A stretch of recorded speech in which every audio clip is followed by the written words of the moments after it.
Vitamin E is a fat-soluble vitamin discovered in the early 1920s. It was initially named tocopherol from the Greek word tokos, meaning birth, and phero, meaning to bring forth, because the initial discovery of vitamin E was related to its importance in fertility in rats. Well, later on, the nutrient was named vitamin E. And we learned that vitamin E's main function is as an antioxidant. Well, to discuss antioxidants, we first need to describe a term called free radicals. Free radicals are always present in the body. So when a hydrogen or an oxygen loses an electron, you get a free radical.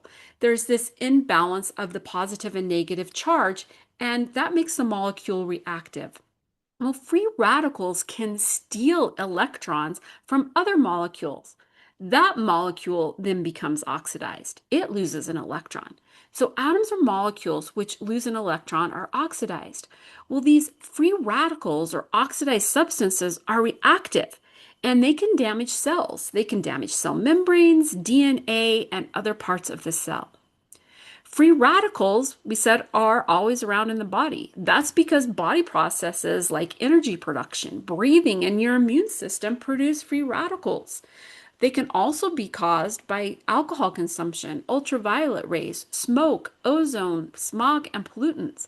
Well, the great thing is we have antioxidants.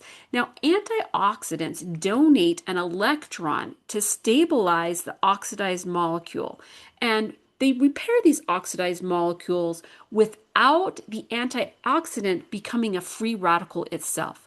So the main function of vitamin E is to act as an antioxidant, to donate an electron to stabilize these free radicals. Of note, beta carotene, which is the provitamin for vitamin A, is also an antioxidant, and the water-soluble vitamin, vitamin C, works as an antioxidant as well. Another function of vitamin E relates to blood clotting.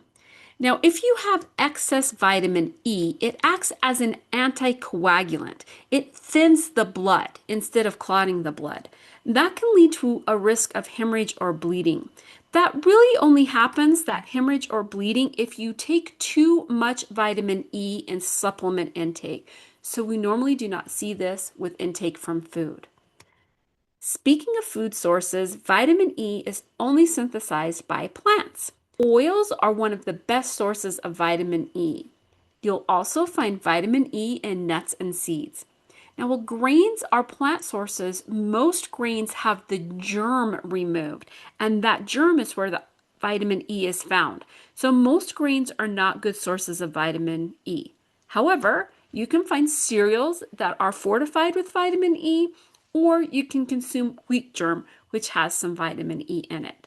Animal products such as meat, dairy, and eggs contain almost no vitamin E.